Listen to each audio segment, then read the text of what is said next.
Next, the local artist dedicating herself to refreshing the story of the Nottinghamshire people who bravely became the first English pilgrims to sail to America. In 1620, villagers from places like Scrooby and Babworth in North Notts sailed in a ship called the Mayflower to the New World. Now artist Rachael Carter is seeking to understand their journey. She even travelled across the Atlantic on a freight ship. Now working with Notts school children and local crafters, she's creating art based on the Mayflower pilgrims. Rachael, thank you for coming in and joining us. Thank you. Where did this start from? Where did your interest in this come from?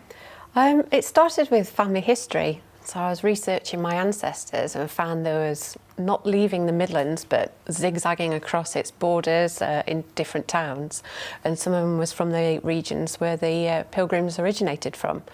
So it just started getting me interested about family movement and migration and what would have happened when they moved and how long it would have taken to make these journeys, and the wait for the people that may have been left behind, waiting to hear if their loved ones were okay.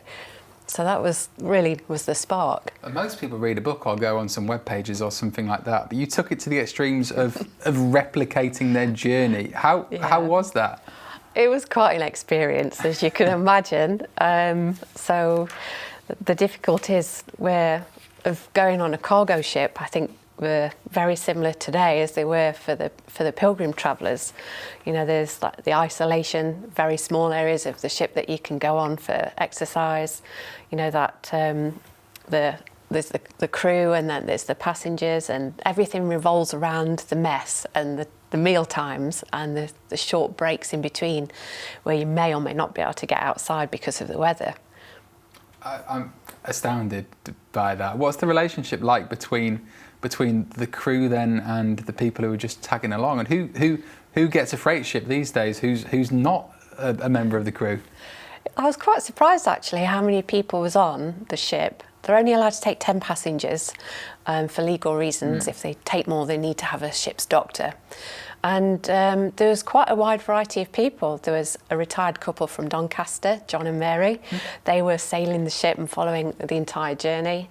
There was a photographer from Spain. He'd got his camper van inside the ship and he was travelling all the way around America taking photographs. There was a couple from Germany and a father and son from Italy who thought a cargo ship would be that perfect time to do some bonding.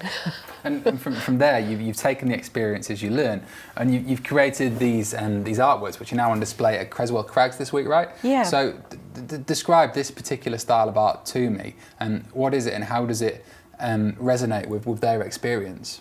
So when the pilgrims first fled Nottinghamshire, they went off to Leiden, and a lot of them would have been very familiar with working the loom and working in the textile industry. As was my ancestors, a lot were framework knitters or lace makers, hosiers.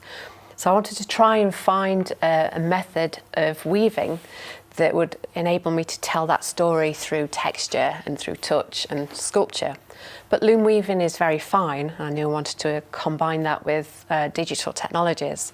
So macrame weaving is the perfect way to scale up that thickness and that detail. And it also is a good medium then for community to come and have a go and try it out and make some pieces of their own. Well, that's the other interesting thing, isn't it? The way you've got communities in North Notts involved, both school kids and knitting groups. How have they reacted to and how have they enjoyed the experience of getting hands-on with this style? Do you know, I think it went down really well. When I said to the school children, I worked with around 60 children from Redlands that were making bark, and then I showed them this knot. I could see some puzzled faces trying to think how they were going to fit two and two together. But then when they actually came to Creswell Crags and saw the artwork up and they were looking, trying to find their piece, they were like, wow! And I don't think they realised what it was going to look like when it was all stitched together.